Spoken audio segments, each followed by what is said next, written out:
Ladies and gentlemen, it's time for the Schmoedown Rundown.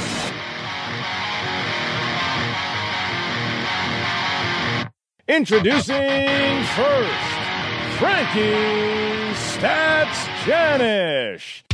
And their co-host, the man of controversy, Mr. Bryan Davids. And finally, your host, Aaron Turner. Let's get ready to Schmoedown. What's going on, Movie Trivia Schmoedown fans? It is episode number 53 of the Schmoedown Rundown. My name is Aaron. I am your host, as always. Joining me today, Frank Janisch. What's up, man? I love troubleshooting Skype and Google Hangouts. It's the best. Don't peel back the curtain, Frank. Come on. Come on, you know better. Also here, Mr. Brian Davids. What's going on, buddy? Guys, I'm not trying to take credit like I normally would, but does anyone remember when I jokingly pitched the idea of Collider's live screenings killing two birds with one stone by featuring all of the movies that JSR has struggled with during the Schmoedown, be it Back to the Future, which screened this week, Home Alone, Last Action Hero, etc.? Once again, I think you're off base, and that's Movie Trivia Schmoedown Rundown. Keep it on the beacons there. Okay. Cool. Thanks. Appreciate it. We've got a lot of news this week, guys, so let's not waste any time. Brian, what do we got? What starts us off on the docket this week? Yeah, first off, congratulations to the Harloff family as they welcomed another Lady Schmo into the world on Wednesday. Maisie Ray Harloff. We've yet to hear what her Schmoedown nickname will be, but I'm sure Christian is already brainstorming. And guys, Mark Ellis did say on Jedi Council that it's not the same spelling as Rey from Star Wars, so I see the correlation, but that's what Mark said. But in other birthing news, the Movie Trivia Schmoedown app is being delivered on 10/10. 10/10, folks. For $3.99, iOS users can play the Schmoedown in a variety of different formats. You can even form your own league, so get cracking on that via the Schmoedown Facebook group. Here at the Rundown, we were lucky enough to be sent a demo version many months back, and believe you me, this app is something special. One could say it's Brian Davids proof. So good things are happening inside the Schmoedown. Need not fear, Android users. There are plans down the road, especially if the iOS app does well, which it will. Those plans will be expedited. And in even more birthing news, today is Tom Dagnino, aka Finstock's birthday. So we wish him a very happy birthday at Josh Macuga's wedding. I've got more on Dagnino later. Guys, let's start off with the app discussion. Aaron, give me your thoughts on all the app stuff. How amazing is this? All that talk of people saying, hey, I could beat this person. I knew that question. Well, now you get your chance. And we, as fans, all get the chance to go up against each other and create our own league. Maybe we'll have a rundown league. Maybe not. Who knows? But that's pretty fun. Hopefully, fingers crossed that one day we'll get some rundown DLC where when you finish a match and you don't perform particularly well, we tell you how awful you did. I'm hoping that's DLC down the road. But that's all I really had. I'm super excited about it. Can't wait. I'm prepping my iPhone as we speak, deleting old files. Well, we've had the demo version for a while, so we're familiar with this thing. But guys, you're going to want to pick it up. It's great. We love it already. So, Frank, give me your thoughts on the app announcement. Yeah, I'm really excited to finally get on this app with everybody else in the community. Just like Aaron was saying, I could answer these guys' questions and all that. So it's going to be a lot of fun creating different online leagues. I can't wait till this thing rolls out. It's going to be, like I said, a lot of fun. Aaron, what else we got on the news list?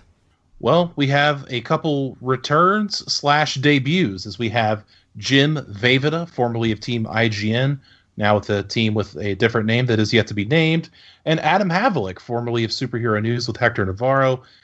He is returning. They are both returning to face each other. Jim Vavida versus Adam Havlicek, both making their singles debuts here. So, guys, what do we think of this? Frank, I'll start with you. Obviously, I'm very happy to see Jim Vejvoda back in the league in any capacity that he can make it in. And I was kind of surprised to hear that Adam Havlicek was his opponent, as well as him making his singles debut. Wasn't sure what was happening with the now defunct superhero news team. We know Hector was in the Inner Geekdom, but we didn't know what was going on with Adam. For him to come back and this be his first match is going to be quite a test. But I think when this match does happen, it's going to be a pretty good match and one that might surprise people. I'm hoping that it's a tight match, but ultimately everyone's going to have all eyes on Jim Vejvoda just due to the fact everything he's done in the team league thus far with IGN. So I'm looking very much forward to this match. Yeah, I feel that way too. I feel like Adam's kind of getting undersold here, but with all due respect, Jim Vejvoda is somebody that we've all had our eye on. Brian, I know you're excited for Iron Jim to make it back. What do you think? Well, I'm very excited for Flying V Vejvoda to make his debut in singles, and this is kind of paving the way for Team Clammy Hands to return as well, Eric and Jim. So I think Flying V is going to get things started, and right after that, we'll see the return of Team Clammy Hands. Obviously, Eric changed employers, so the team name had to change. Some people are still unclear about that, but Adam Havlicek, I actually looked up the pronunciation of his name, Adam Havlicek. So for those of us who have been butchering it this entire time, there you go. I'm very surprised that he is now making his debut. We haven't seen much of him at all this year in quite a while, actually. So perhaps Christian's got plans for him. He's certainly a welcome addition to this league. I really can't remember what his game is like, but given all the content that the guy produces, which is quite a lot, I'm sure he's got knowledge for days, much like his counterpart Hector. Yeah, I saw a tweet maybe a couple months back where Christian and Adam were having a back and forth, and he said that he would have Adam back pretty soon. So Christian did deliver on that promise, and we will see Adam and Jim square off somewhere later this year, I believe. In our last bit of news, it's a little bit of sad news for some and great news for others. The fantasy segment that we've all come to enjoy with Josh Macuga, we have some breaking news on that it is no longer going to be happening. Josh has wrapped up his commitments, and something will be taking its place. Last week I said to you guys, hey, we've had this monkey with a ball a couple times now in the last few weeks. And I said to both you and Frank, I'm like, guys, do you anticipate this segment changing? And Frank kept telling me, nah, it's nothing. It's just a monkey with a ball. You're reading into it. Just be quiet, Dave. It's Aaron. You kind of echoed his sentiment as well. So I tried to tell you that something was changing on this front. And based on today's match with Macuga, I mean, it's all the proof in the world that things are changing. So, Frank, do you have anything you want to say about this latest news? Well, when you had asked that, I really didn't know anything was going to happen with the fantasy segment. I thought it was a great way for it to go out the way that it did, given this was Macuga's match and all this transpired, him walking off and whatnot. But then I got word that I would have the opportunity to infuse stats into the Schmoedown matches before and after, breaking down the matches. So from now on, you will be hearing my voice giving you, the audience, a breakdown of each competitor and also a breakdown of the match you just watched. So I'm looking very much forward to making this segment as informative and eye-opening as I possibly can. I'm like a proud dad. Like, it's just your son gets called up to the big leagues, and he's going to pitch for the Yankees, and it's fantastic. Frank, congratulations, man. Nobody deserves it more for all the hard work you put in. So I'm looking forward to it, and you guys should as well. Oh, thank you very much. Yeah, congratulations, of course. But last week when I suggested that a change was coming, I didn't know either, but I anticipated this change. I saw it. I saw this materializing before our very eyes, and it's just interesting that you're the one who's benefiting from that change. And yeah. Folks, translation, this means that the Schmoedown Rundown stat caps with Frank Janisch, I don't know what's going to happen to them. Christian is basically cherry-picking that segment from us. So, Aaron, what are we going to do on this show when it comes to stat caps? Well, if you caught our anniversary episode, there was a part in there where Bryan did sing. So if we get enough fan support behind this. Maybe you, Brian, could sing some Foo Fighter songs for us. I don't know. Frank Fighters. Hey, speaking of last week, just a quick follow-up from last week. The Dark Knight Rises did not win a single Razzie. admitted Sniderian, Aaron Turner, his preferred Batman film of the last 5 years, Batman v Superman, False. that won 4 Razzies. You said it was your preference compared to Dark Knight Rises. That's true, but that's what I'm saying. Your preferred Batman film of the last 5 years. I don't mean to jump ahead, but do you know who's in The Dark Knight Rises? Tom Hardy, the hottest actor alive. Yes, but also Matthew Modine, as we will talk about a little bit later in this broadcast. Pin that, because I have that very same point to make in a very different respect. All right, guys, it's time for the Ward Wing.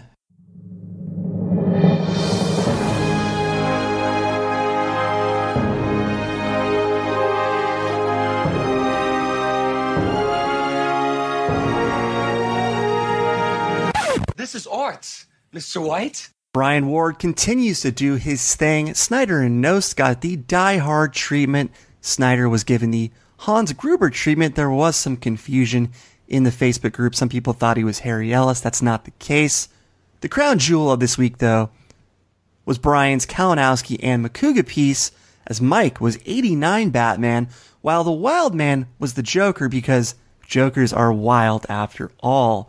Macuga's Joker-like attire came in quite handy for a change, so make sure to check out more of Brian Ward's work at Brian E. Ward on Twitter, as well as brianeward.com. However, before we leave this segment, we have to mention that we were hacked this week. The Schmoedown Rundown was hacked. We published our 1-year anniversary show on Wednesday, and the episode artwork, designed by Brian Ward, included many of the most notable Schmoedown faces. However, it omitted the principal members of the Lion's Den, including the champion Patriots, the greatest title force in Schmoedown history, as well as Tom Dagnino, the greatest manager in Schmoedown history. Happy birthday once again. Needless to say, team champion JTE was not happy about this.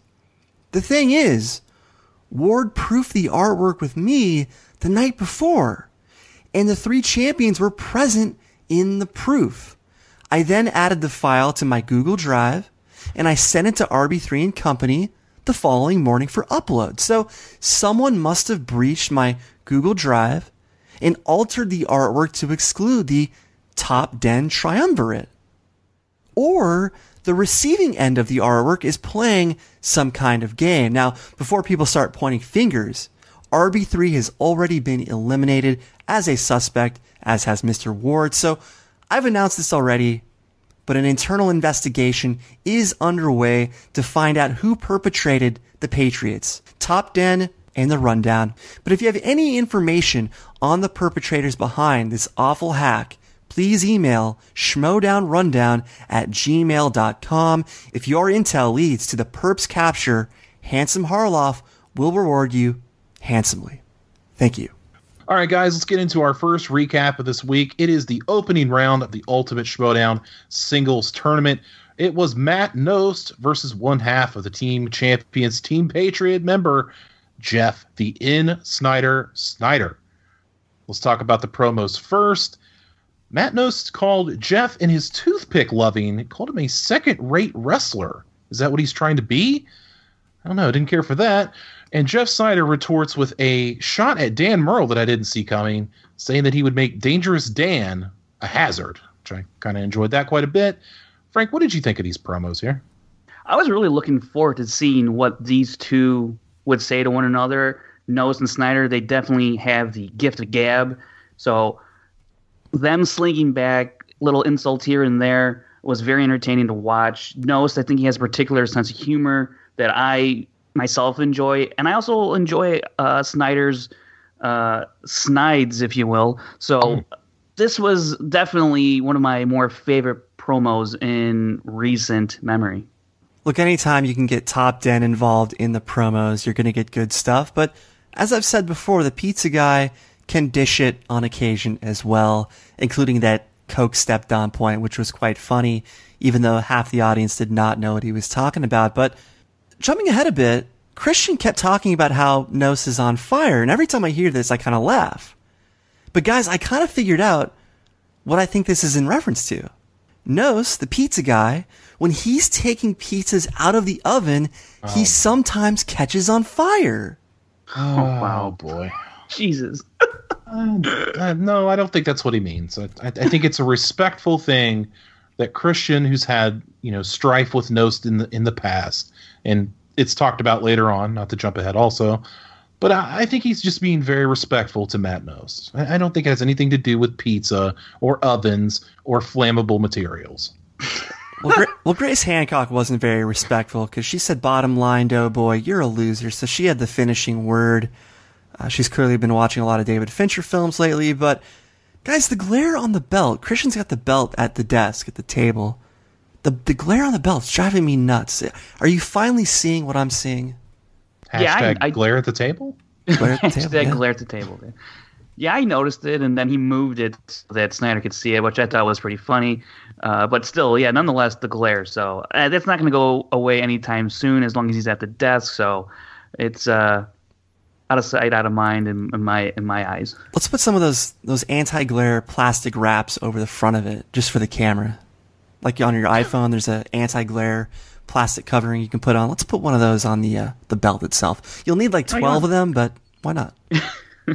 All right, guys. In round one, it was Jeff Sneider getting 7 points, Matt Knost getting 5. Huh. Brian, I got to know your thoughts here. What'd you think of Knost and Sneider's performance in round one? In my notes, I have written, "Oh, weird, another 5-point first round for the pizza guy." And of course, Snyder's 7 points. That quickly reminded us why the Patriots have had T10's number in teams for the last 12 months. So solid first round, 7-5. Good action on both sides. I love when Jeff gets in the pizza guy's face and just stares at him when he knows that Knost does not know the answer, such as the Josh Trank Chronicle question. And look, that's one of those things that you want to get in the head of your opponent. Jeff has talked about this before. And he started doing this on question 4 when Knost answered Jonathan Demme as the Hannibal director. It was Ridley Scott, of course, but Jeff started laughing and whatnot. So Jeff was beginning his psychological warfare right away. Yeah, Jeff's psychological warfare, you said it. This is what he's known for, him just leaning over towards Matt Knost during some of these questions. It's classic Jeff Sneider. So I don't know if Knost was surprised by that tactic. I hope he wasn't, because I think he would know by now that this is what they do. So I don't know if he was. I think he may have been trying to stay away from that getting into his head, but then by doing that, it's kind of like getting in your head. So I think he was fighting, two different battles there in terms of psychological warfare. With Sneider being 7, he's been on fire in these first rounds, getting 6-7 points consistently. And yeah, it's funny, Knost got 5 points again, and you can say what you want about 5 points, but to his credit, he is pretty consistent, so you know what you're going to get. It would be nice to see him raise his game instead of always settling for 5, but I'm very glad that Jeff is going with the toothpick stuff. I think it really bothers the crap out of the competitors. They just find it to be snooty, and Matt Knost was making light of it even in the promo photo that you can see on the YouTube thumbnail. And Jeff did it in round 1 too, just sitting there chewing on his toothpick, getting in Knost's face. It's kind of turnaround for what the top 10 likes to do to people. So Knost took it. He dished it back out when he could. I thought it was a fun first round. I'm kind of surprised that Jeff didn't get the perfect round. I know he was annoyed by it himself later on, but pretty solid overall, I thought. Was it a deep dish by Knost or just a dish? Oh, boy. Oh, come on. These are dad jokes now. Let me ask you, did he throw the toothpick at the camera? That was one of your suggestions. Did he do that again this match? I can't remember. I don't believe he did, but that's okay because he's still using it, and that's fine. It seems like everyone in Top 10 has to have a signature jacket. Even Sneider, unleashed the signature jacket to match Dagnino, to match Burnett. So everybody in that den basically needs a signature jacket. And Draco, JTE, Grace Hancock, they need to get on board the jacket train, for whatever that means. What kind of jacket would you recommend for JTE? Just out of curiosity. A poncho, the poncho that he wore in his documentary. Let's get him the poncho back. Okay, all right, I like that. You have to DM JTE that when we're not investigating thumbnails. Let's go to round 2, where Matt Knost went first, going against Patriot strategy, is what Jeff Sneider said before Matt Knost spun. Spin 1 was crime. He thought about it, wasn't sure. I'll take a second spin, and he got Oscar movies. Matt goes 4 of 4 for another 5-point round. No opportunities for Jeff to steal here. So Matt Knost has a slight 10-7 lead over the Sneider after his turn in round 2. Frank, what'd you think? Knost had to do what he had to do and not give up a question for Sneider to steal. I think that was a major strategical point of his, and he accomplished that, although it did cost him because he got 5 points. Didn't have the luxury of going to multiple choice less, but he did what he needed to do given the position that he was in. But then again, you can always go back and look at that. Maybe he should have took a shot on one of those questions, not going to multiple choice, and maybe the match is closer. Who knows? But I thought all in all, given the kind of player that Matt Knost is, he's going to have to scrape for every point and do as well as he can not to give anything to his opponent. And he did that successfully, albeit just a 5-point round. Brian, he went 4-4. It's 100%. He got 5 points. Are you somewhat impressed here? No. Okay. Now, Jeff explained why he deferred something that the Patriots, the champion Patriots, never do. I'm going to save his explanation for our Cooldown segment with Jeff. That'll be later on in the episode. And as soon as Knost spun Oscar movies, I assumed he was dead and buried at that point, just because we've seen him struggle, especially in recent Oscar seasons, such as Damien Chazelle, someone he didn't know. But in this round, he did okay, but he should have done even better, and that's why I'm not impressed. For example, the Joaquin Phoenix question, that was a repeat question. We've had that question a lot lately, so he's expected to know that. Question 4, Clute, Jane Fonda, Best Actress. That was a reused question. Guess when it was last used? Top 10 versus Blofeld. So it was used in one of Knost's previous match with his team, of course. There's no reason he should have gone to multiple choice when this question was asked in one of his recent matches. So Knost had very good fortune by getting 2 reused questions. They're very slightly varied, of course, wording inverse a little bit, but he should have done even better than he did. And that's the thing. He needs every point he can possibly get. He cannot leave points on the table. And so question 4, that should have been a 2-pointer. It wasn't. When it comes to Barbra Streisand, Best Picture, Prince of Tides, he should have done better. But the fact that he had 2 reused questions, that kept him in the game to this point. Going on to the Jeff Sneider side of things, he spun directors and stuck with it. He goes 3 of 4 for 5 points. There was one steal opportunity, but Matt could not capitalize. It is 12-10 Sneider after 2. A little closer than I think we were guessing here. What about you, Frank? What do you think? Yeah, at the end of this, I thought he might have a 3 to 4 point lead, only a 2-point lead going into that third round. So, yeah, there was a little bit of hope for Knost in that third round. And if you look back at what he's done in the team tournament, he was pretty money in that third round for top 10. So I thought he had a good shot of running the table heading into the third round. But Jeff, I think he had that one tough question, and it seemed to bother him a bit. And I don't know if I doubt it bothered him the rest of the round. But again, he only came out with 5 points. He got lucky that his miss didn't cost him any points. So it was another just average round for Sneider. Brian, it's a little bit closer than I think you probably would have imagined as well. What'd you think? Wait a second, guys.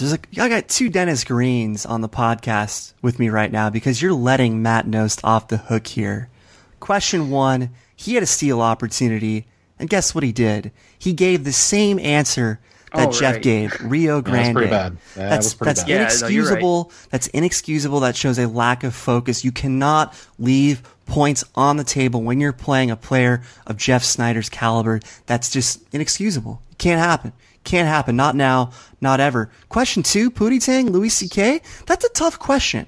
Jeff got it, of course. It's still a tough question. Question 3, Wider Silverado director, Larry Kasdan.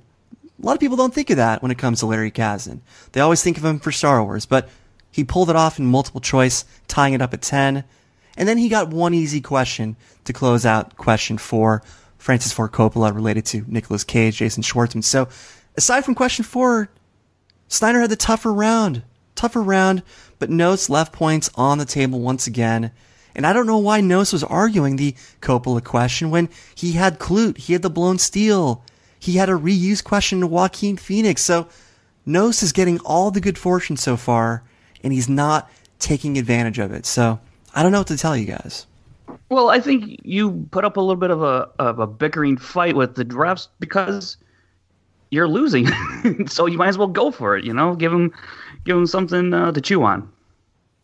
Well, to quote the great Denny Green, in round 3, he was who he thought he was. Matt Knost was up first. Oh yeah.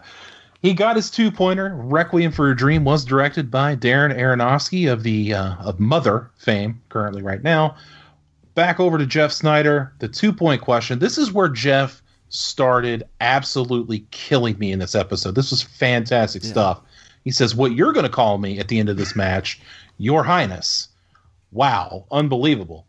So then we go over to Matt Knost, the 3-point question. He got it. I'm a Sneider fan. I knew it.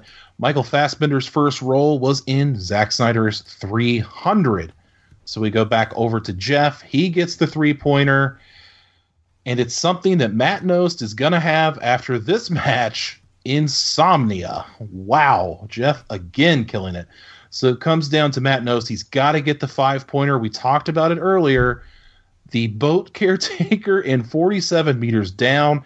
What veteran actor plays Taylor, who runs the boat for the 2 ladies cage diving in 47 meters down? Go ahead and give it to him because I didn't see it. I only saw the trailer. Yes. 3. I'm going to lose on this turd of a movie. 2. Thomas 1. Jane. And I have no idea what it was. It was Matthew Modine. Could not pull it, and Jeff Sneider will move on in the tournament to face either Drew McWeeny or JTE. 17-15. The end Sneider gets it done. Frank, what'd you think here? Yeah, it was a great final round between both players, and I thought it was very interesting. Now, I didn't know this at the time. This would be revealed in the post-game interview. But when Sneider got up on that third question, I thought it was very, very cocky, something a little too cocky for Sneider, something I don't think I've really seen him do. I just thought it was bizarre that he got up and was like, there's no way in hell that Knost was going to get the question right, because he later revealed that he didn't even know the answer. So he was like, there's no way Matt could know it, which I thought was funny. He didn't walk off the stage, though. He did not walk off the stage. Like no, he didn't. He pranced around. He certainly pranced around the stage. And he started his victory dance early. He started his victory dance early.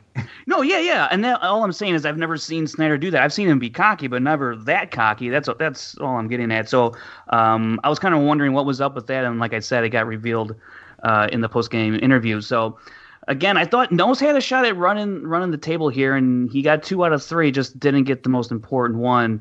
But nonetheless, it was a good effort from Knost. One of his better matches, certainly, we've ever seen him play in a singles tournament, because coming into this match, he was answering 39% in a singles matches. So, yeah, he there's always room for improvement in this match.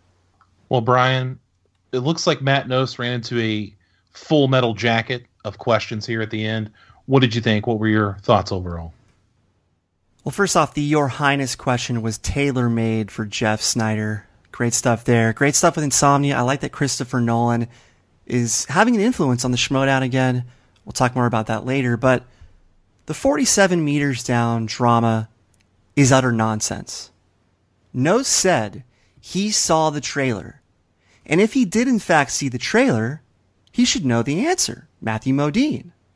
The film wasn't some flash in the pan thanks to This Is Us and Mark Ellis. It made $44 million on a $5.5 million budget. It was in theaters for 15 weeks, 6 of which were wide release. But then Christian pushed this fallacy that drives me nuts, where it's, if you don't see the movie, how can you get it? And the answer is very simple. Watch trailers as well as the Schmoedown. Anyone who wants to succeed in the Schmoedown must watch trailers and the Schmoedown, bare minimum. Merely Mark Ellis talked about this movie on multiple platforms for many months. So you do not need to see every movie ever made to succeed in the Schmoedown. I haven't seen 47 Meters Down, but I knew Matthew Modine because he shows up 15 seconds into the trailer and is one of only 3 notable actors in the film. I remember thinking to myself, man, this is the kind of work that Modine is getting despite the late career gift that Christopher Nolan gave him via The Dark Knight Rises?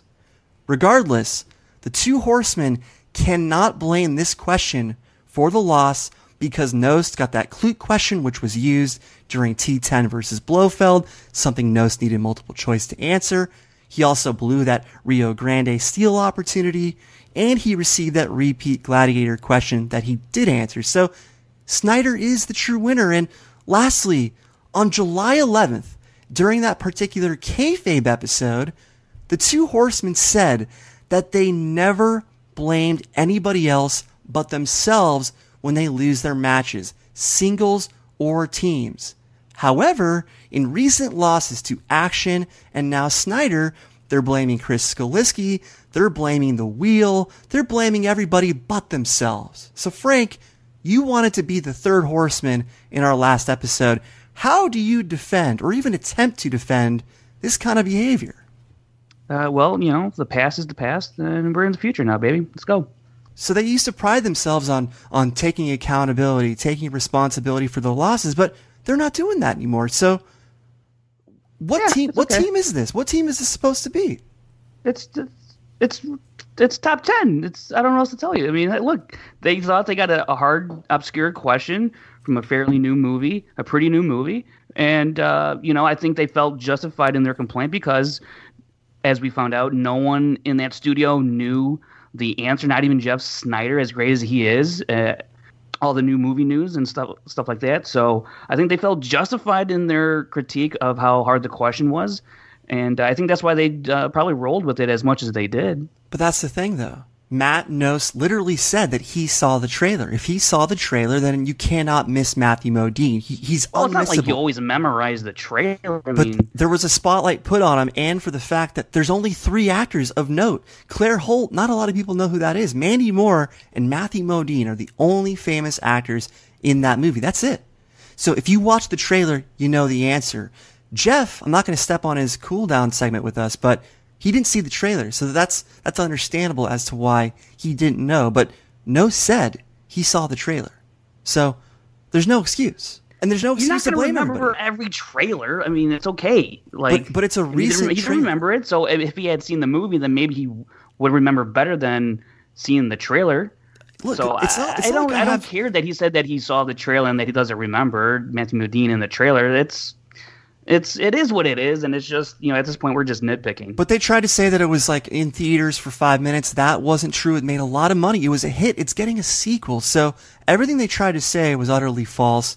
And again, if you've seen the trailer, you literally cannot miss Matthew Modine. But Turner, what do you think of T10, the two horsemen? What do you think of their sudden blaming of everybody else when they said on July 11th that they've never blamed anybody else for their losses?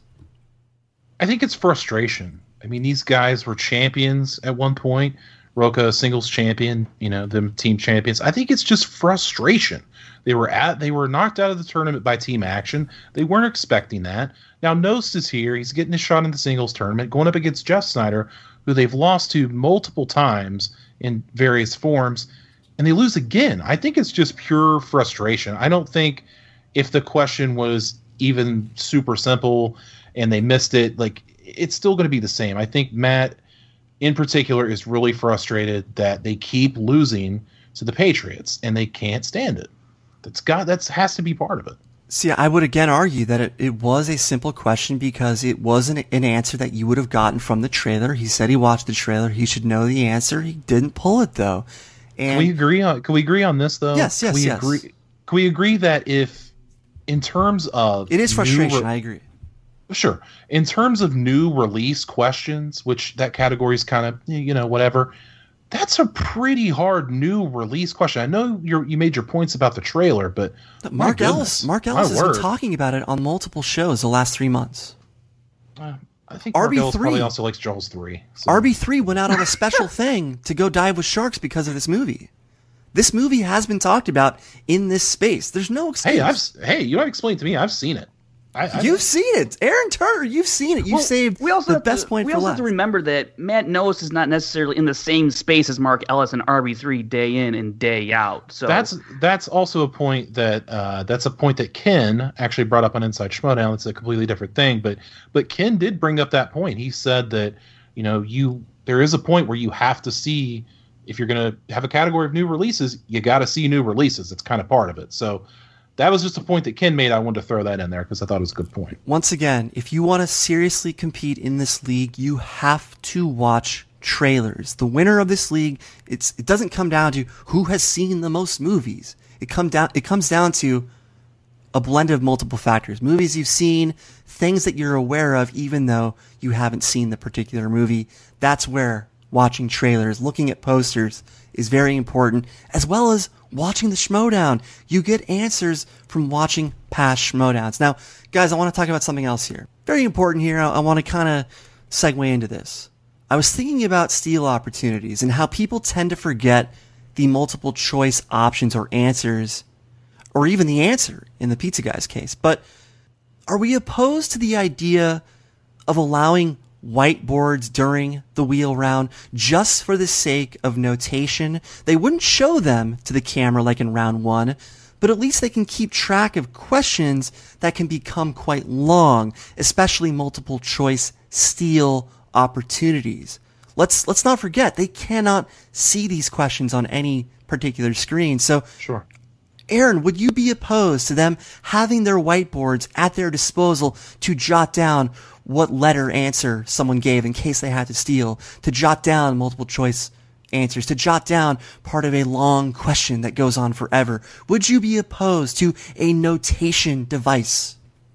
I think we've actually, and I'm sure the fans will correct me, I think we've actually seen it used before.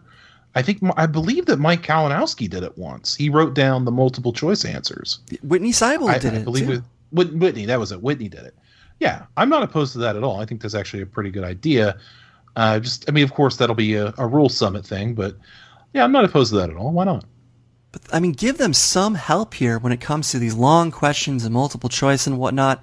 Because, even though I enjoyed Knost being embarrassed when he repeated Jeff's answer, if he had a notation device, the whiteboard, he would have avoided that. So, Frank, do you have a problem with a notation device during round two? You wouldn't show it to the camera. It's just there to keep your head on straight when you can't see things. If you're going to give one side, I know it's just for, if you're going to give one side the whiteboard, then both teams or both players should have whiteboards for the second round, or let's just make it for the entire match. They just keep the whiteboards. I guess that's a solution. Remember, in title formats, all the players in title formats, like that triple threat that we just watched at Collision, they had the whiteboard so that they could be ready to steal. So Christian always says, hey, be ready to steal if they get it wrong, and so that they have their answers written down. So it's kind of combining something they already do in certain formats, just not straight up standard. Yeah, I think I would be okay with that addition as long as it was across the board and was throughout the entire match. I think just having it for the second round, just have it for the whole thing then, so that it's even throughout the entire match, and you just don't have it for this one chunk of the match and not another chunk of the match, a third of the match. So if they ever did do that, I would hope that in my preference would just be just use it for the entire match, however you like. is it already legal, but just nobody's used it? Like, do we even know that if it's not legal? I don't know if it's not legal. I'm not sure. Yeah. Maybe just no one's thought to use it except for Whitney. I think they take it away coming round 2, but not for a particular rule. They just take it away because they think it's not the whiteboard round. But I would suggest taking the whiteboards away in round 3 just because the JTE rules need to be valuable still. And that's the round where JTE rules are particularly valuable. And if you can jot stuff down and take notes during round 3, it defeats the purpose of the JTE rules and it makes the game less impactful, take some of the stakes away in round 3 is what I'm trying to say. But I want to button this up by saying, Aaron, you've made this point before. It was so great when Robert from LTTP made that point how it was a straight up ass kicking when Wolves of Steel beat the crap out of LTTP. It was really refreshing when he said that because so many players are pointing fingers and passing the blame elsewhere. So competitors out there, I want to see more of that. Take responsibility, take ownership of your losses. The fans will really appreciate that as we're seeing more and more of this where blame is being passed. So just keep that in mind. I think the fans would appreciate more ownership. That's just me. Actually, I would appreciate if they didn't take any ownership and just bashed everybody else besides themselves. I think that's a lot more entertaining. If you're a fan and you enter into the Schmoedown, no, I don't have enough of it personally. So I'd like to see more of it. Even my favorite top 10 does it too much. So I'm seeing too many people do it. I love it when they do it, though. And face teams like T10, they shouldn't be doing it. That's something that heel teams like Action and the Patriots do. So I don't care who you are or what kind of face you're wearing. You could go ahead and bash, Sklisky all day, all night. He doesn't care. He knows it's part of the game. You see what he's doing, Aaron? He's waffling, and Frank is waffling just like T10 waffled from what they said on July 11th. But that's not fair. That's just not fair. What they literally said. I quoted it exactly. They've never blamed anybody else but themselves when they lose their matches. Quote that is verbatim. Singles or teams, verbatim. This is true. It's absolutely true. Guys, we got to bring up something. We're kind of forgetting something. Like, I know that Knost's promo, his end promo was very interesting and controversial, if you will. But I got to talk about Sneider here for a second in this post match because he gave a lot of respect to Matt Knost and said, it was a good match. I got a lot of respect for him. Tom Dagnino chimed in, said the same kind of stuff. Grace Hancock called them both out on it and called them Boy Scouts and said, like, what is going on here? Calling Matt Knost a doughboy. Let's throw it back to that loser Emma. And I saw something in Grace that I'd never seen before. She stole promo thunder from Tom Dagnino. I've never seen that done in my life, so I have to give her props. I thought she was magnificent in this post-match interview. I thought she was great. What did you guys think of Grace? Aaron, I've got to correct you slightly, not completely, but slightly, because when RMB gave credit in that match that Blofeld lost, she said no. Like, she rolled her eyes. Remember, she rolled her eyes because she didn't like that RMB was giving credit. And then Christian, in the wrap-up, tried to suggest, could that be a thing? Could Grace be tired of RMB and the fact that he was giving credit? So she's done this sort of thing before whenever her players have been complimentary of the other team. So it's something that she's done in the past, so I wasn't surprised when she did it here. But as far as Grace, though, the one issue that I have with her lately is that she must not be watching enough Game of Thrones because she keeps using the same 4 words over and over again. Girl Scout, Boy Scout, nerdy, and sassy. I hear those 4 words all the time. All the time.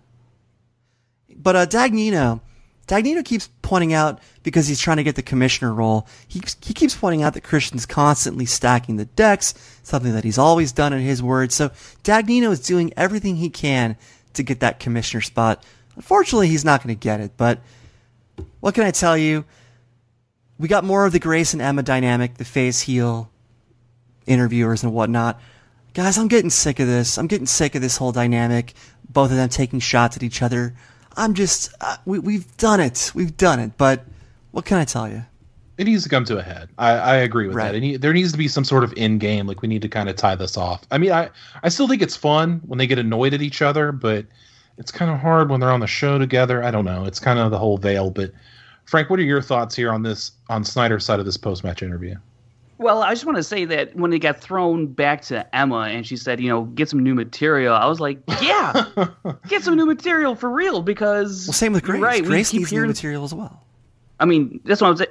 All of them need new material. That's what I'm saying. They both need new material. I think, because this thing is, it's getting a little worn out for my taste. You're right, Aaron. It still is fun, but I know what we're going to get between Emma and Grace every single time they're doing post-match interviews on the other side of each other. I know what we're going to get. It's nothing new. It's something that we've seen time and time again, and I think it's run its course, so I would like to see something actually happen with that instead of just these words. But if they are going to continue to use words, new words. How about new words? And guys, I want to give Matt Knost a little bit of credit. What? Be still my heart. I want to give him a little bit of credit. Emma Fyfe, she said, I know you're going to come back strong in the future. That was her quote. Matt sarcastically replied, sure. This was by far my favorite Matt Knost moment because he called Emma Fyfe out for her rose-colored glasses take on the situation. So I like that Knost was being realistic about his singles game. He knows he's not the greatest singles player. I like that he was not letting this rose-colored stuff continue. So, cool moment from Matt Knost. That's why I'm saying his actual name, because it was the first real moment really in this match where he wasn't passing blame for reasons that are really not responsible for this loss. So, I really appreciated that moment. Did you catch this, Aaron? I'm sorry, I'm stunned. Like, you're turning over a new leaf here. No, I'm just giving him credit where credit is due. Okay, well, that's fair and balanced commentary. I appreciate that. Yeah, I did notice it. Matt Knost is a guy that started off blaming other people, and then he came back and kind of blamed himself. He came full circle. I enjoyed it. Yeah, isn't that strange? He blamed everybody, and then he did take a bit of accountability. I don't know. Guys, I've been meaning to make this prediction for a couple weeks now. I've been thinking about it. I meant to say it a couple weeks ago and last week. Prediction time. I'm betting that the Man in Black, that version of Bale Outlaw, I bet he comes back for the singles tourney. I think he's finally given up the phony face routine, and he's tired of Team Action, as well as others, mocking him for being soft nowadays. So, Frank, you think you're the third horseman. Do you think we're going to see the old Man in Black back? I always thought we would see him eventually. Are you asking specifically for the tournament? Coming back as of first round of the tournament. For the tournament and on. I think... Because he's wearing his hat already. He's wearing his hat right now. He seems to be a bit more aggressive when he's out there currently. So are you just like saying this to try and convince me of your point now? Because I'm trying to... I'm reminding you. I'm reminding you of these things. I'm reminding you of these things so you see all the picture here. So okay. Tell me what you think. Tell me what you think. Okay. All right. Well, if I'm looking at the Brian Davids painted picture, I would say yes, he would come back for the singles, and I think it would be a welcomed return. When he went away from it, I knew he would eventually have to come back to it because it's his most iconic thing he's done for the Schmoedown, and everyone really enjoyed it if you're a fan of the Outlaw. And even if you're not a fan of the Outlaw, I think it's something that you can get behind of and root against as a fan, as a fun way to root against. So I would love to see the Outlaw back. That's one of the main reasons I fell in love with the Outlaw character with John Roca when he came into the league in 2016 and completely took it by storm in that 2016 tournament, especially even though he came up short to Ellis. But he went on a magical run as the Outlaw, and it was a lot of fun to watch. So I hope he does bring it back for the tournament because I think he could have the same thinking that if it worked for me in the last year's tournament, why not this year's tournament as well? So hopefully it does come back. Frank, I paint pictures with facts, and the reason I pointed out that he was wearing the hat was because he was ditching the headphone look of late, the hair and headphone look, whatever that is. So that is a clue, and it paints this picture that I've had in my head for a couple weeks now, especially after his team performance, that he had to bring back the old man in black because of Action calling him out and kind of making a fool of him. So, Titan, do you think the old man in black is coming back? Yes and no. No, I think you won't see the man in black outlaw unless he makes it to the final. I think that is when you pull it out. You don't pull it out for a first round match against Jason Inman, no disrespect. You save it for when it's going to have the most impact. And I think the championship match, if he gets there, that would be the biggest impact. And that's where I want to see it. He is superstitious, though, and it seems like he wouldn't deviate from what's working for him if he kept winning. If he won 3 straight matches, I don't think he would deviate from what he's been doing. He would say, oh, it's been working for me thus far. Typically, players like Riley and Roca make drastic changes after a loss. So I really think it's going to be a round one thing, and I think the hat that he's wearing so far is a clue to that. He also did say, this time around, no blindfolds, no bullshit is what he said. That's a direct quote. So I'll take him at his word to that, but I think the outlaw character is too good of a character to leave locked in a closet. That outlaw character needs to come back at some point. That's when John Roca's at his best, in my opinion. And I think for a big money match, that's when you need it. You don't need it any other time except for them. Look, Vince McMahon is the first person to admit, yeah, we tried this with a character, it didn't work, but then we tried this again or tried this differently and it worked. So it's not a bad thing to admit, yeah, the face stuff failed. It's not a bad thing to admit that. And if you get the old character back, everybody wins.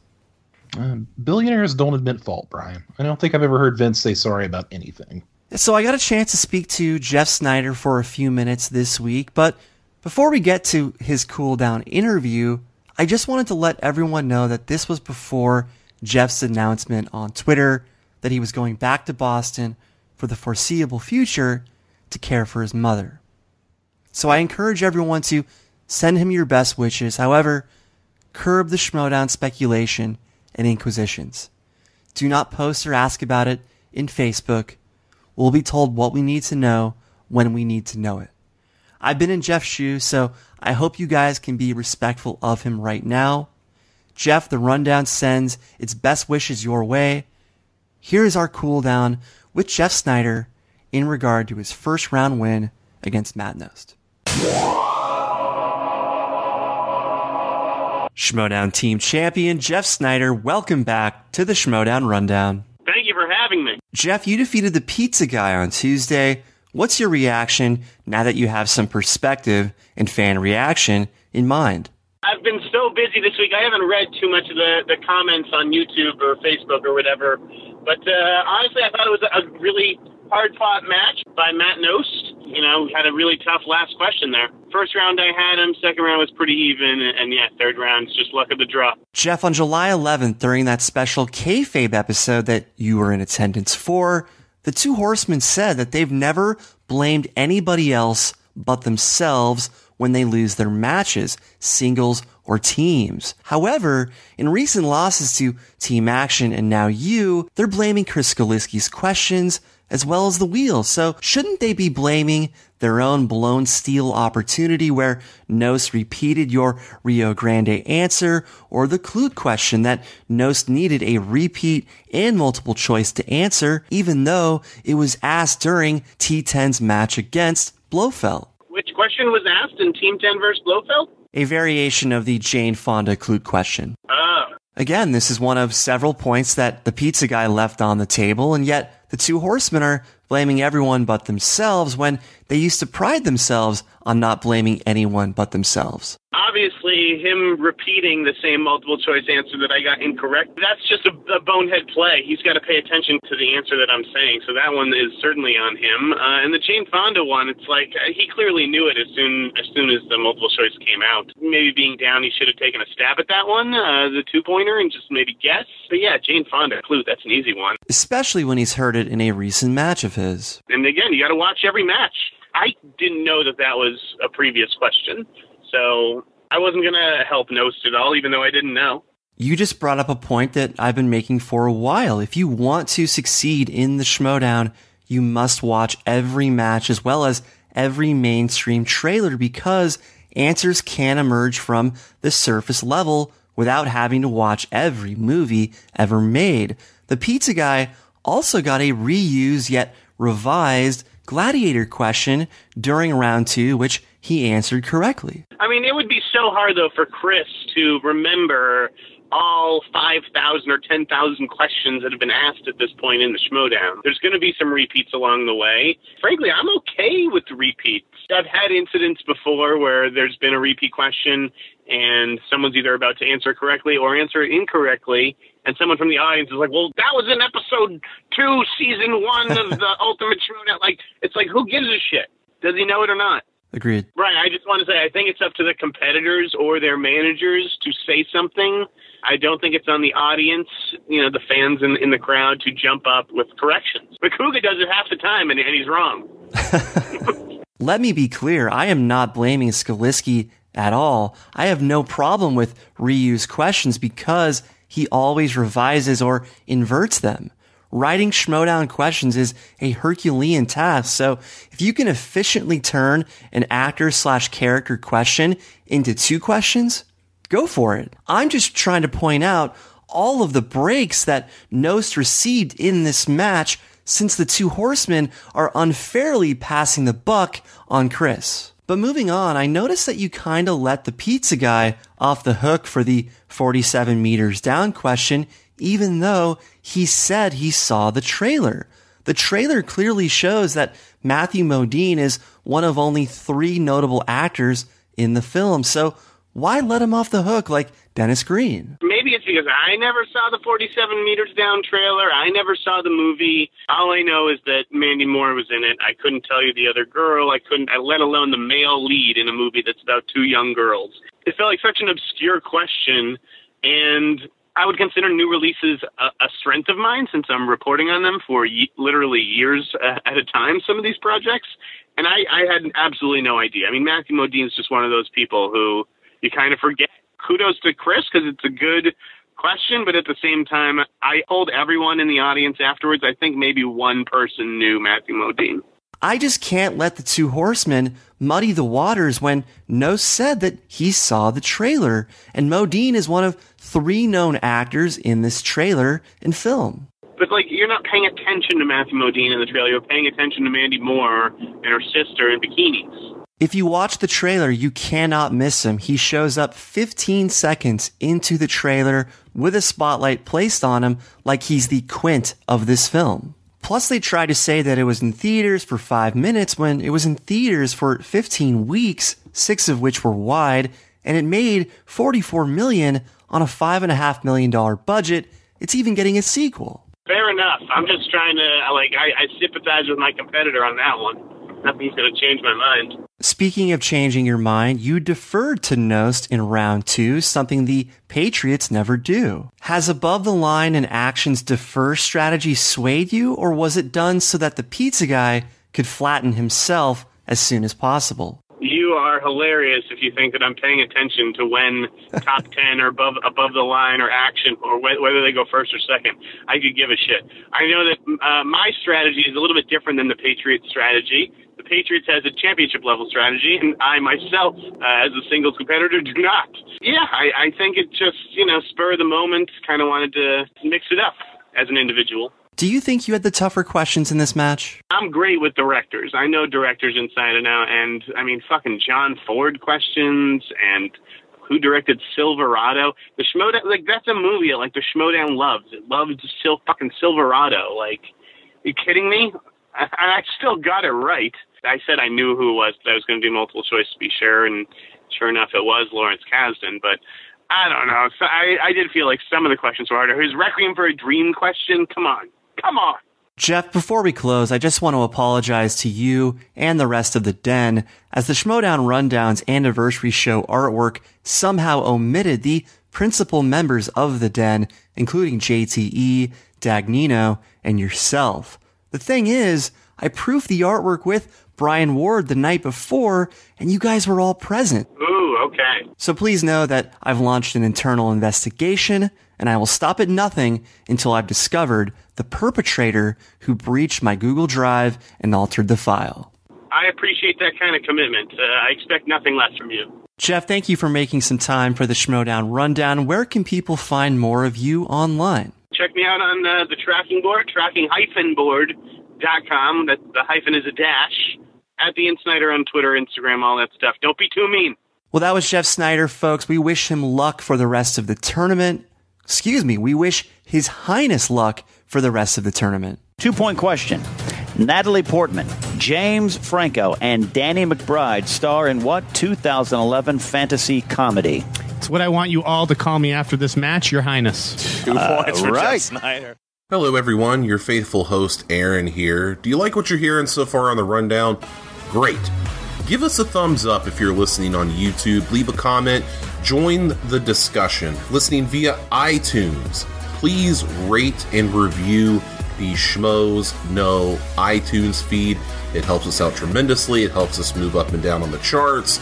That way more people can listen and more people can get involved. We would really appreciate it. Be sure to check out the other shows on SK Plus.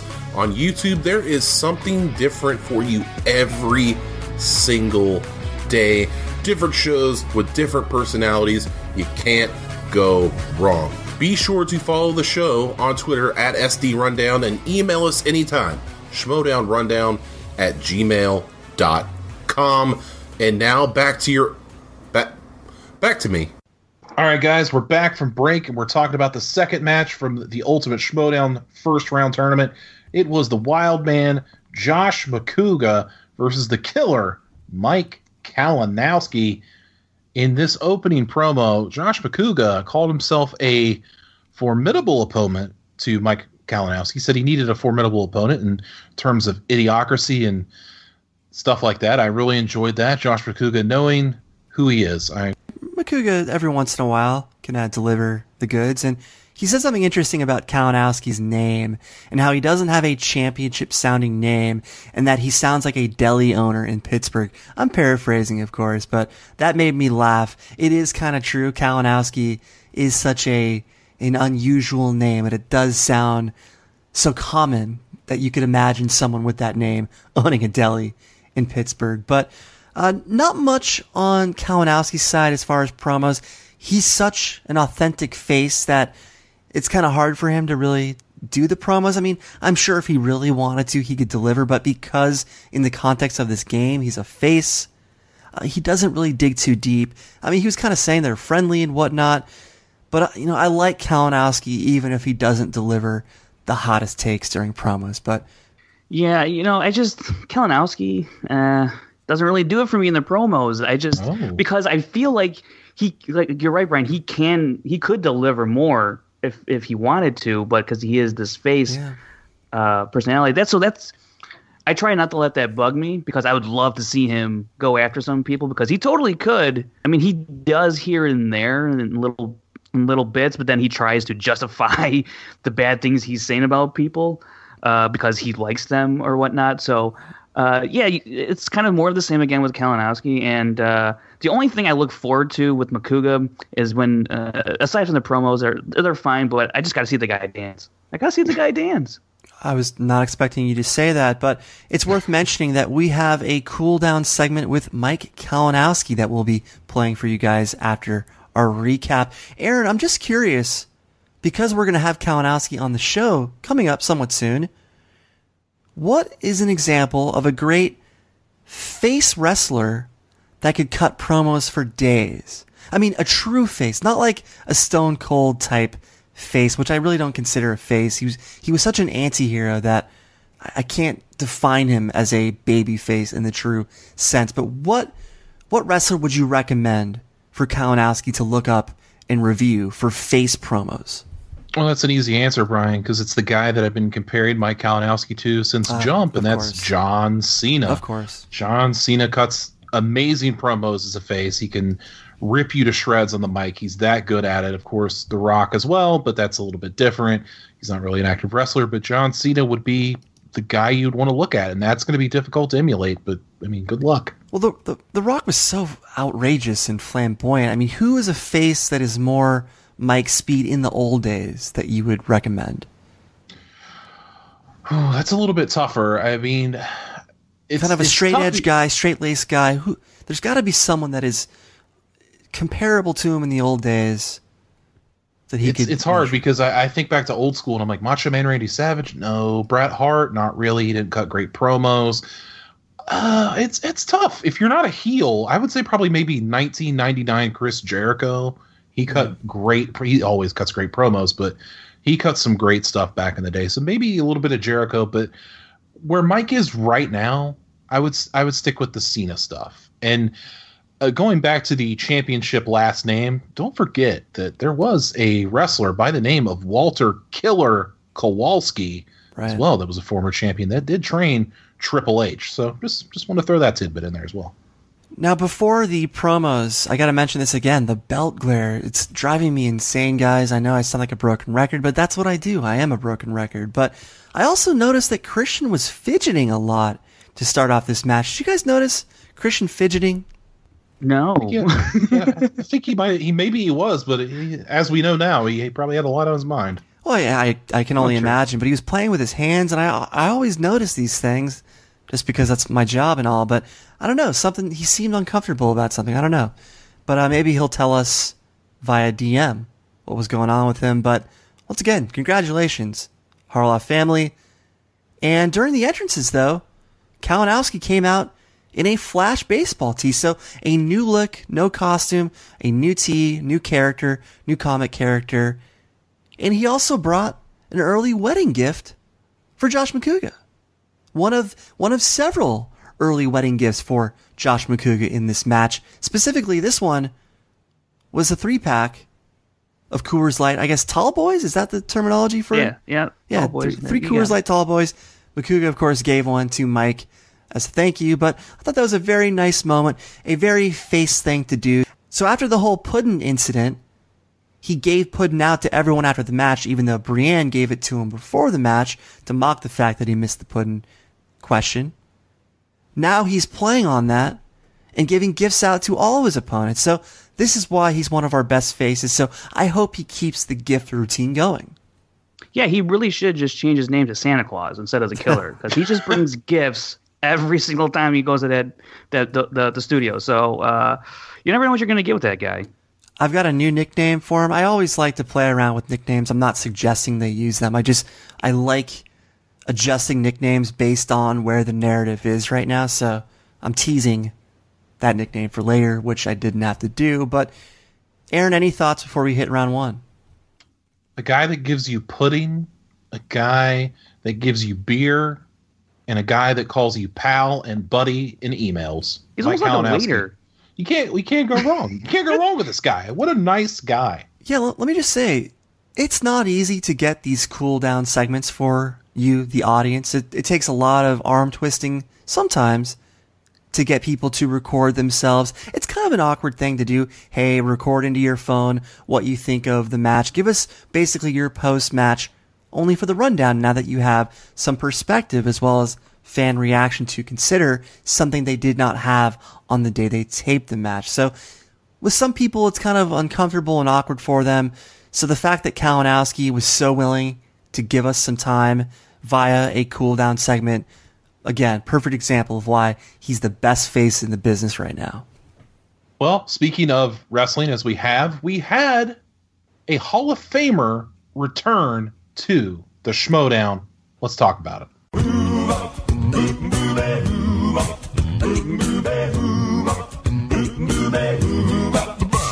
Tell me where in the world is Booker T?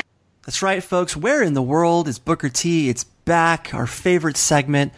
We haven't talked about this yet because several weeks have passed. Booker hasn't been on the show for a number of reasons I'll mention later, but during the Schmoes No Show's 300th episode, Christian Harloff told Booker T about this very segment, something Booker was clearly amused to hear. Christian even mentioned the infamous golf course segment that we all loved a great deal. So, guys, we've hit the big time. Booker knows about our show and this segment. So clap your hands. I also have like half a mind to go back and just splice together every single Booker T segment just so I can see in back to back just where he's been and where he's going. It's so good. Yeah. We should cut together a video montage of all the locations just as a bonus rundown video that we can upload to one of our channels, if not SK+. But Booker T did this match's keys to victory from a new location. His home office. He probably has several of them. Because in this one, there was an assortment of calendars. One of them might have been a magnet calendar, but he also had a lot of bulletin boards. So a lot going on. Calendars, bulletin boards. And of course, Booker picked Killer Kalinowski in this match. So even though he's been gone a few weeks, he still knows what's up and who to pick. But once again, much credit to Booker's Hurricane Harvey recovery efforts across the greater Houston area, as well as the nation at large. I think he came out to LA, he did an event, I think Mark Ellis and Jay Washington and others went out to it to support it. So Booker is doing his part to help hurricane recovery efforts across the U.S., not just his local city of Houston. So you can't ask for a better guy than Booker. He's also, just a side note here, he's also auctioning off authentic ring-worn attire. Just check out his Twitter page. He's got stuff from Seth Rollins. He's got stuff from Dean Ambrose. So you can go there, bid on those items, and it all goes to Hurricane Harvey relief. So Book getting it done in and out of the ring. Yeah, I just confirmed that his LA event, his LA charity event, was to support Hurricane Harvey and get the relief efforts going. So the fact that he came out to LA to host an event to help his hometown, that just shows the stand-up guy that Booker is. So I love that our own Schmoedown favorites showed up and helped support the cause. So props all around, guys. Let's talk about it. Round one, Mike Kalinowski coming out getting 7 of 8 for 7 points. Macuga off to his notoriously slow starts. He got 4 points in this round, 7 to 4 after one. What'd you think, Frank? Just another typical start for Kalinowski. This seems to be par for the course. 6, 7, 8 points now in the first round. We saw what he did in the tournament first rounds when he was in those matches. So it wasn't really a surprise that he got 7, although I have to say, with Macuga's antics and everything he did during the first round, when we got to the end of this first round with Kalinowski having 7 points, I thought, wow, that's a really quiet 7 points. He misses the first one and then runs the rest of the other 7 questions. So I was like, whoa, he actually did get 7 points, and Macuga with 4, and it's about par for the course as well. He's a guy who normally answers half of his questions throughout his entire career. What do you think, Bryan? Guys, there's a reason I picked Killer Kalinowski to make the final of the Ultimate Schmoedown Singles Tournament, and he reminded me why in this first round with those 7 points. I'm really impressed with this guy. I always have been, but this guy is going to be a factor. Sometimes he gets in his own head and makes mistakes that he shouldn't make, like Puddin', but this guy can bring it. And when you've got answers such as Vicky Cristina Barcelona, when he's able to name both ScarJo and Rebecca Hall. Rebecca Hall's a great actress. When he's able to name both of them, that just shows me something that I see from players like Bibiani, players like Seibel, players like Dan Murrell, when they're able to give you even more on questions that many players would not get. So I'm as impressed with Kalinowski as I've ever been in just this round alone. That has nothing to do with the rest of the match, which clearly is going to also impress me even more. But just speaking in the context of round one, I'm very satisfied that I had the foresight and the wherewithal to pick him to go to the final in this tournament. Yeah, Rebecca Hall, she's got the gift for sure.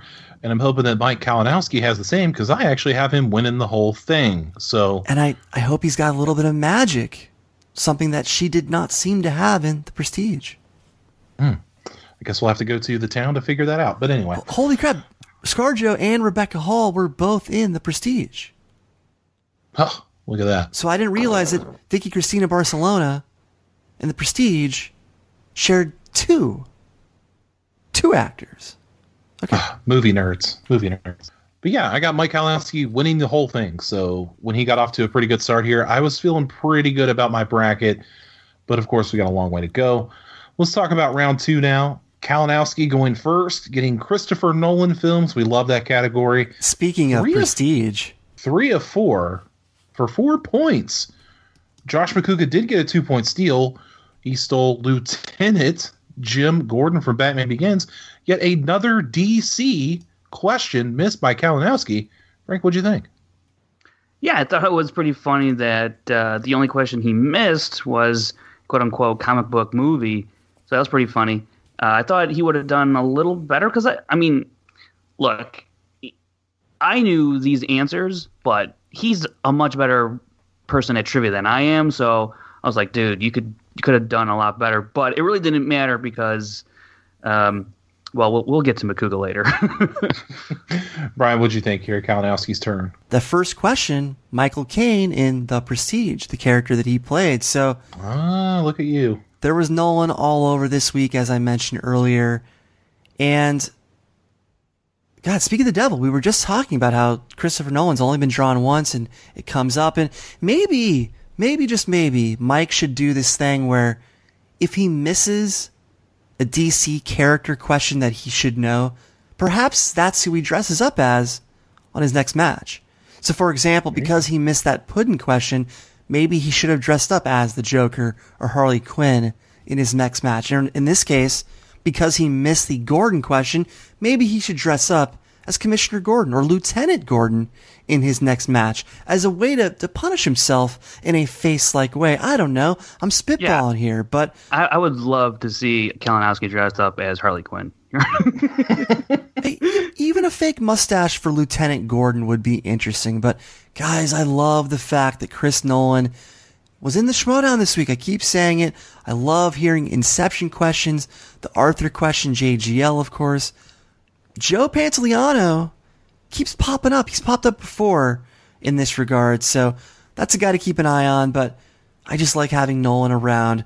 4-point round, not all that impressive for a guy who played so well in round 1, but this round's not over. It's not over. And just real quick, rumor has it, I did hear a little whisper from the commissioner that another director category is on the way. I'll just leave it there for now, but just keep your eyes peeled for that. Let's go to Josh Macuga's turn. He spun action adventure, and, he went 0 for 4. None of them, so no points. On the other side, Mike Kalinowski stole all of these questions. 6 points in steals. Mike Kalinowski. Bruce Greenwood? That is a point. Correct. Incorrect. 3. Keira Knightley. He got it. That is 2 points. That's incorrect. Steal. Knives. That's correct. That is Clive Owen. That is incorrect. Mike Kalinowski. Be for the win. Daniel Craig. And your winner! And out of nowhere, we've got a knockout. 17-6. Mike Kalinowski moving on here. Frank, this has got to be historic. Yeah, it's only the third time a player has gone 0 for 4 in round 2 with their questions. The first person to do it, a lot of people may remember this guy, Umberto, when he played Sneider. He did it. Sneider stole... yeah. Sneider stole 3 of the 4 questions, and Draco did it against Jay Washington, but Jay Washington was only able to steal 1 of the 4 questions in a Star Wars category, which damn near broke my heart. And then now Macuga in this action adventure category, 0 for 4, the third person to do it. Kalinowski 4 for 4 for 6 points. Yeah, when you're one of 3 people to go 0 for 4 in the second round, not good. And also not a great time for this to happen in a tournament. And what is, just for the record, what is Kalinowski's steal percentage? Yeah, he's at 100% because he has now stolen 7 out of 7 opportunities. So he's overtaken Clark Wolf. Now, just to be clear, has he tied someone else as far as 6 points in round 2 for steals? Sneider had 6 points against Umberto. 3 of 4 he stole for 6 points. So he's tied the record for round 2 stolen points, the total stolen points in round 2. Okay. That's still a heck of an accomplishment, especially against a decent player, an average player in Josh Macuga. Something Umberto was not, obviously. So it's a bigger accomplishment in this case, I believe. I would say so as well. And look, 11-6, Macuga had his work cut out for him going into his turn, but we all knew where this match was headed as soon as Macuga doubted his own first instinct on question 1. He initially went with Bruce Greenwood, but then went away from it. And that's when he got it wrong. That's when the first steal happened. Because he doubted his own first instinct, that first instinct has gotten him so many questions right over the years. So the fact that he doubted it, that's when we knew it was over. At least I knew it was over at that point. It was already kind of over, but the fact that he went against the magic that has worked for him all these years, that's just shocking to me. Question 2, Guinevere in 2004's King Arthur. Something we don't always see. It just happened recently. I think this is only the second time it's happened. Kalinowski had to ask for a JTE rule. He had to ask for a repeat, even though there were no multiple choice. So it was a repeat of the actual question. So this told me that Mike wasn't entirely focused, unless it's multiple choice. So I don't think he was focused, so he had to use a JTE rule named after Josh Macuga. So competitors, be careful. Be careful, always focus in case they don't go to multiple choice. You've got to be ready. That's another point as to why the whiteboards as notation devices would be helpful in cases like this. But Keira Knightley, he got the answer anyway. Another 2 points for the steal, 14-6. Commando, the final fight. Macuga did not go to multiple choice. He was so confident in his answer, he thought it was fists. Perhaps he confused it with John Wick. I don't know. The answer was knives. Kalinowski pounced on it, 16-6. And here's what I liked. Mark Ellis, he set up the knockout possibility before question 4, which means they've been listening to the rundown, or perhaps just Christian, but clearly they've been listening to the fact that some of these recent knockouts have not been set up. They just kind of happen without forewarning. So I like that Ellis set this up. It was very helpful to us watching at home. Question 4, Alex West and Laura Croft. Daniel Craig, another steal, 17-6. Mike Kalinowski, I've been calling him KO Kalinowski ever since this match.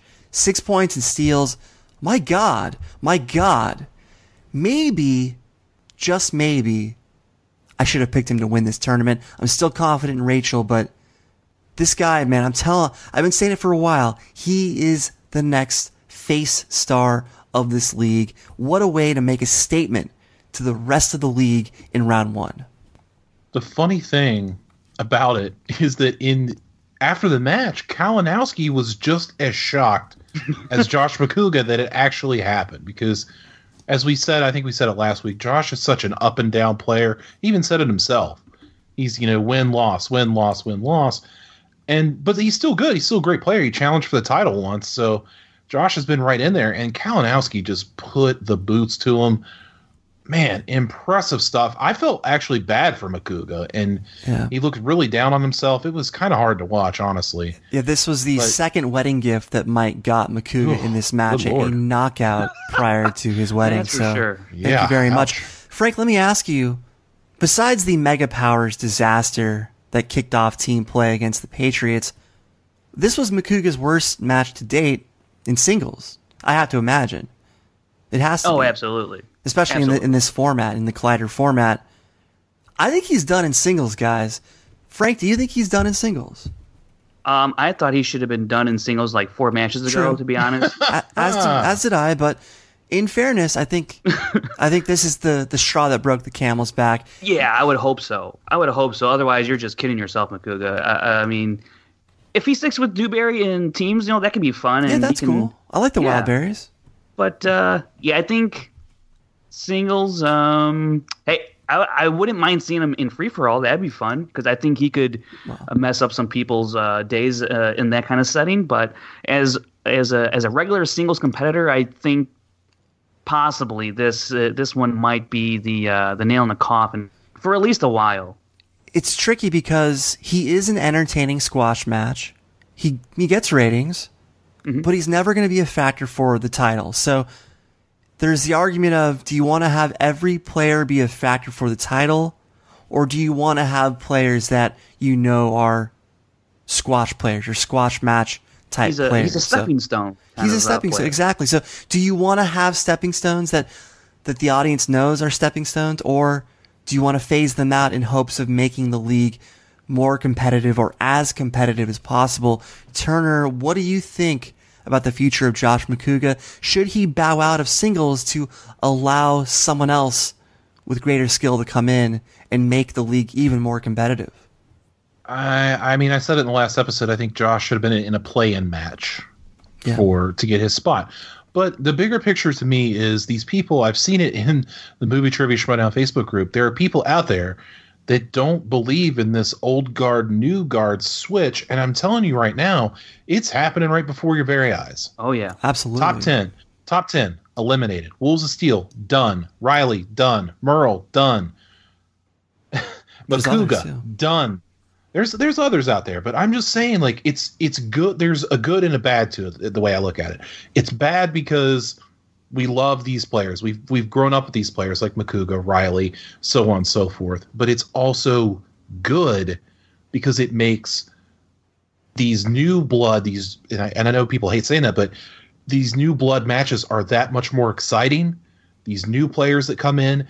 And it also makes these other matches exciting for people that we love in the past, like a Roca or somebody like that. I think it beefs up their matches a little bit as well to see, like, oh man, can they hang anymore? And that makes it exciting. So it's a new wrinkle to the game. But as far as Macuga goes, I think we're getting to the point in the Schmoedown where there's so many people competing that eventually there are going to be some that have to make a choice. Are you going to do teams? Are you going to do singles? Are you going to do just Intergeekdom? What are you going to do? I think for Macuga going forward, I think I think we're all in agreement here that he should stick with teams and see what happens with the Wildberries. I'll go with that. Yeah, the Wildberries are interesting, but whether it's the NFL, the NBA, WWE, everyone has a shelf life. Everyone serves their purpose, and Macuga has nothing to be ashamed of because he's one of the founding fathers of this league. He helped get it to the point that it is now. So there's nothing to hang his head about. He served his purpose, and now it's time to step aside, just like plenty of great wrestlers did when the new stars came around. You know, Stone Cold went away. The Rock went away. Shawn Michaels went away. Bret the Hitman Hart went away. All the greats go away. They know when it's their time to leave. So to all of you who are resisting the new blood, it's the nature of the beast. It's the nature of every competitive league that's out there. So it's time. This was a sign. If this is the last that we've seen of Josh Macuga in singles, I do appreciate what he's brought because, look, there were some amazing matches with him. Blue Fairy, Finn Draco. There were a lot of great moments, so there's nothing to be ashamed about, but I want to have new blood, whether it's Flying V or Bernardin or I don't know. There's plenty of players out there. Whitney Seibel. There's plenty of players that need to have a shot. Ben Bateman as well. There are plenty of players that could use these reps instead. And let's not forget, this was his 15th match in singles. 19th overall. 15 in singles. That's more than anybody in the history of the league by, I think, like 2 matches. I think he has a couple more than JTE or Riley Roca at this point. So 15 matches. We've seen what he can do, and now he's a 7-8 player, and that's what he is. He's got nothing. Josh Macuga has nothing to prove to anybody at this point. He's been in some very exciting matches, like have been mentioned. He's challenged for a title.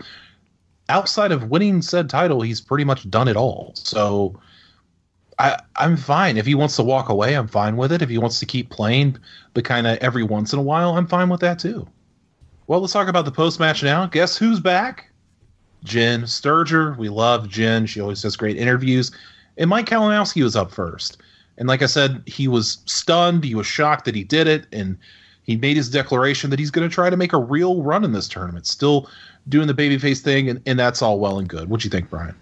Yeah, Jen, what a sight for sore eyes. You know, I wish we could get more of her. I just love the style. I love the neutrality. I just love the way that she does things. She's a professional. This is what she does.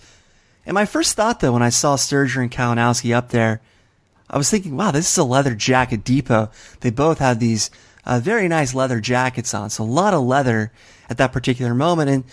And this is one of the things that I like about Mike as this face character is he doesn't have to dish all those cutting remarks that most players do. So he kind of mumbled his way through his post interview. He couldn't even get the words out. He didn't know what to say. And I kind of like that. It's not what most people want to see, but I like the fact that he didn't have words. He was kind of speechless. So basically the 4 sips that he had of one Coors Light Tall Boy really got to him. It took the words right out of his mouth. So Macuga thought that strategy would backfire when it came to trivia, but it actually just affected his post interview. But Sneider asked him about Chandler and Clark. Brian Davids proved it by saying Clark and Chandler hadn't played yet. So Mike talked about both players, and he said what I've been saying. He knows he can beat Chandler. He's beat her before in a variety of ways. So we'll see what happens. But whether it's Clark, whether it's Chandler, I think it's going to be a good match either way. So we'll see what comes of that. And Mike mentioned that he's known Christian for a very long time. Folks, every time you hear Christian or someone else say that they've known someone for a very long time, take a shot of something.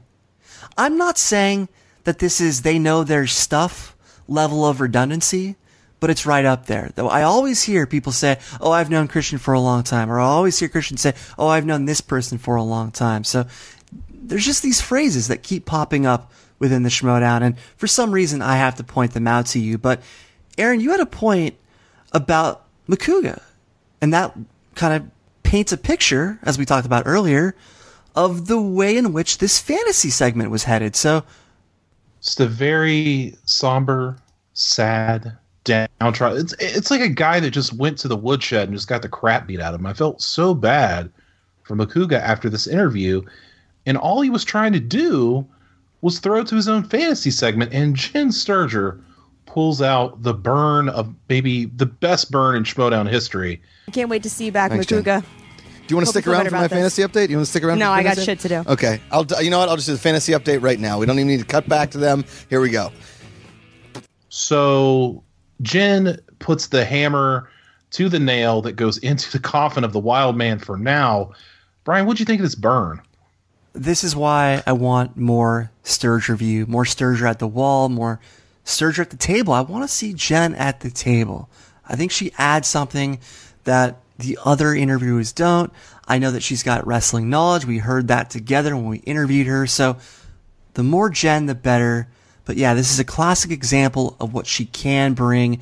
This was such a distinct moment that I don't typically get from Grace and Emma, just because they keep repeating the same moments and burns between them. So it was nice to get a fresh burn, if that makes any sense. But also, Macuga, he unloaded on those Tomb Raider and National Treasure questions since they're FXXXX fluff in his words. So, of course, the WGN movie download guy is going to diss FXXXX's movie for America, the competition. So, for me, that was the highlight of the match as far as Macuga goes, where he's basically firing shots at the show that competes with his show.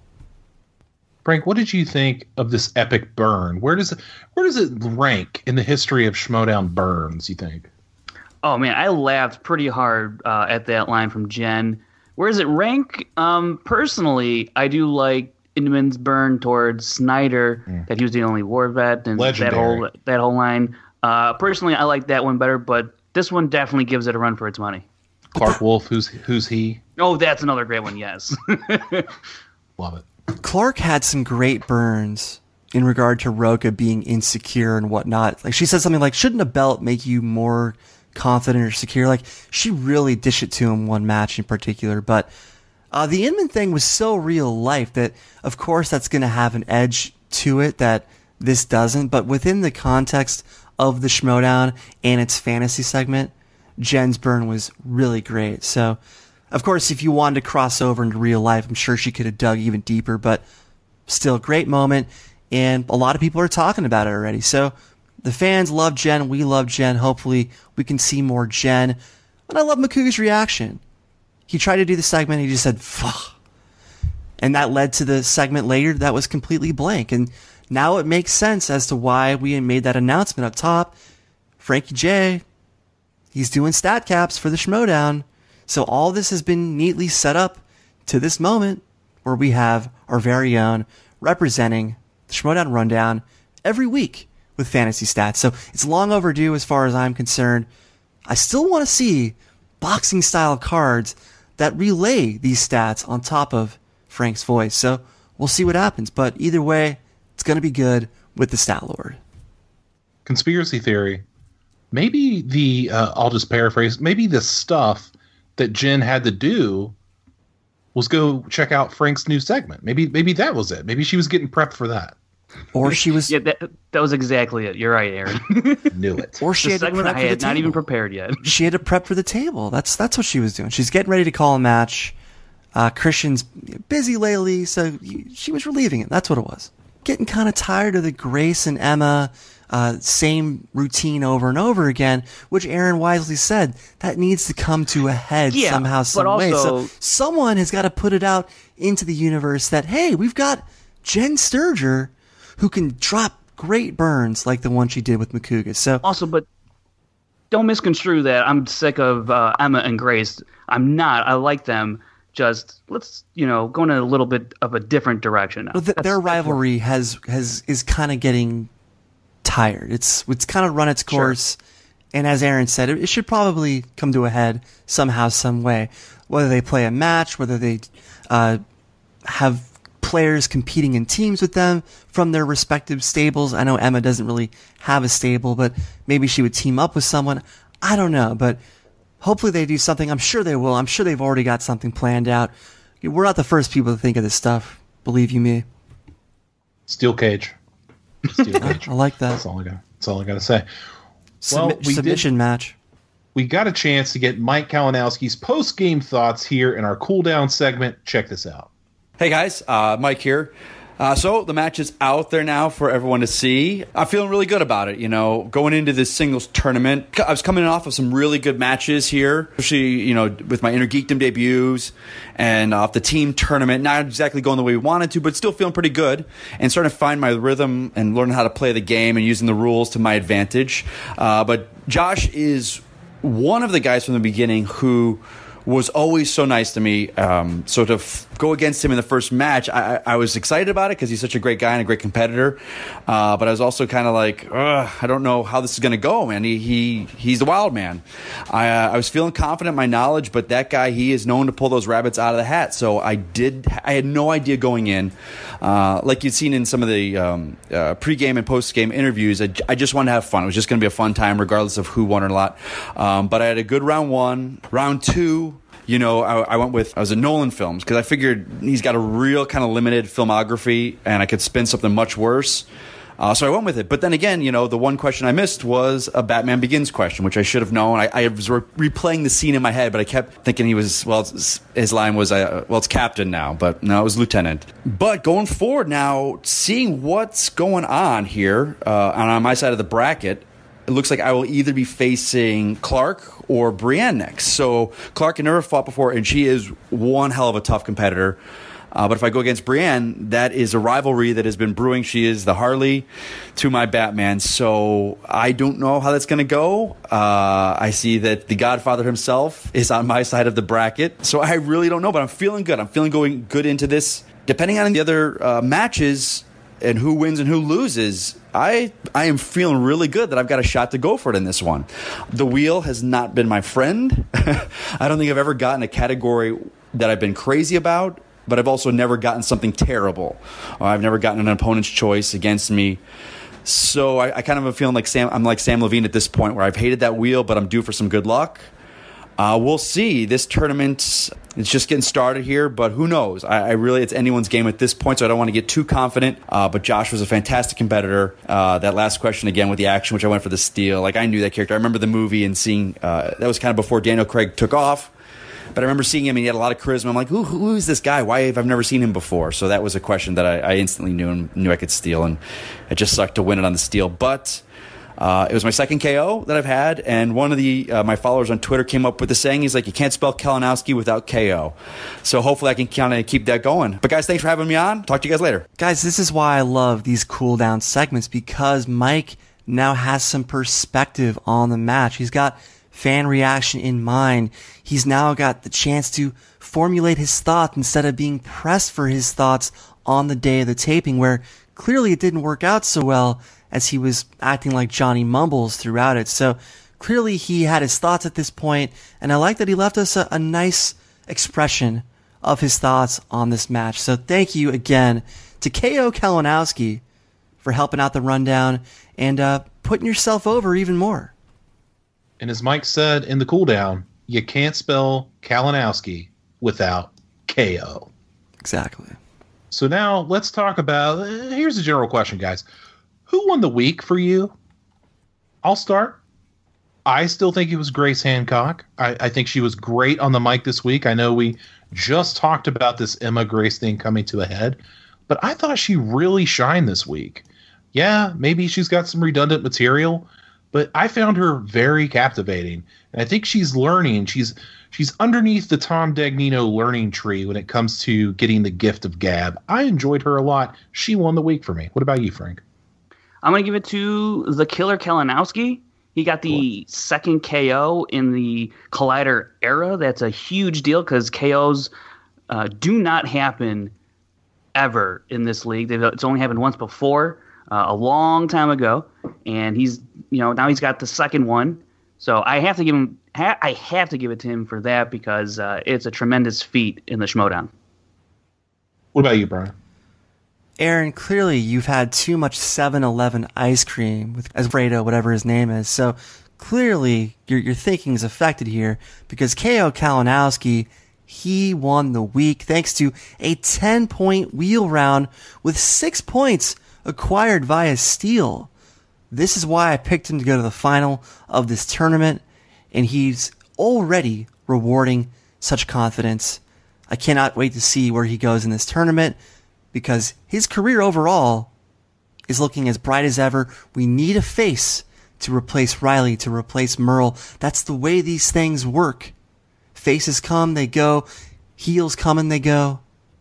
And now guys like Kalinowski, as well as teams like Action, they then become the new blood, the new people that we then root for and celebrate. So it's now time for Mike Kalinowski.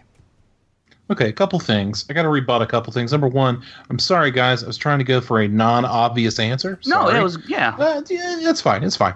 Also, if it's an option to eat 7-Eleven ice cream with Ken Knapsack, 100% in. That sounds awesome. I would love to do that. Valiant effort. Thank you, Frank. Actually, we're all wrong. You know who won the week? Frank Janisch won the week.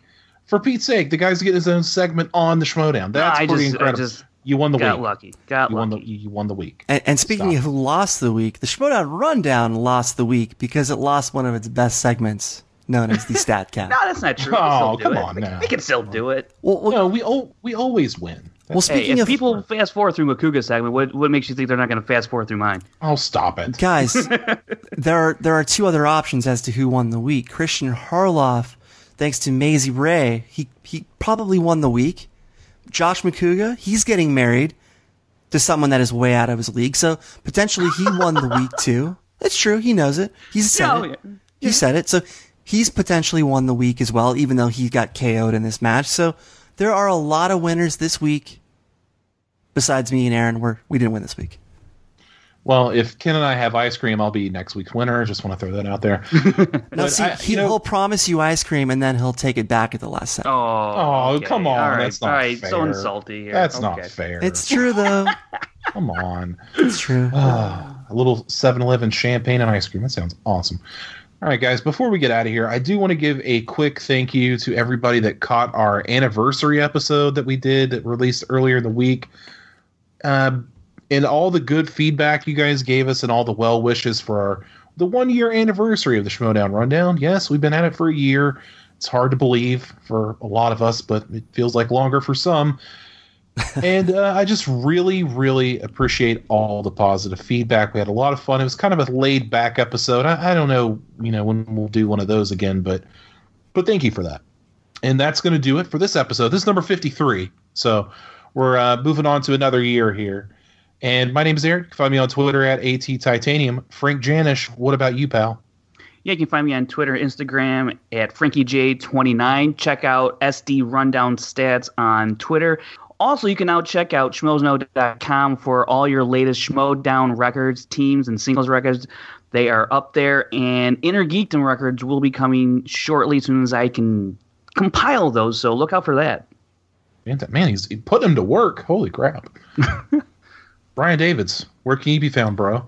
Once again, folks, if you have any information on who breached my Google Drive account and altered our anniversary show artwork, please email such information to schmoedownrundown@gmail.com. To whomever perpetrated and violated our security, we're coming for you. We're coming for you. Find more of me, Brian Davids, on Twitter at BDF331, as well as FilmSchlubspodcast.com. I'll also be watching Frank Janisch's StatCaps on the Schmoedown starting next week. Also, if you're going to email schmoedownrundown@gmail.com, just make sure it's actually my inbox that it goes to, so just be wary of that. Make sure they're real tips and information. Do not submit joke tips. This is a serious matter, folks. Maybe the same person that's on that is the same person that's trying to find out where Booker T is. Maybe they can work together to figure out something. But anyway, I digress. And that's going to do it for this episode. We're out of here. We'll see you next Saturday.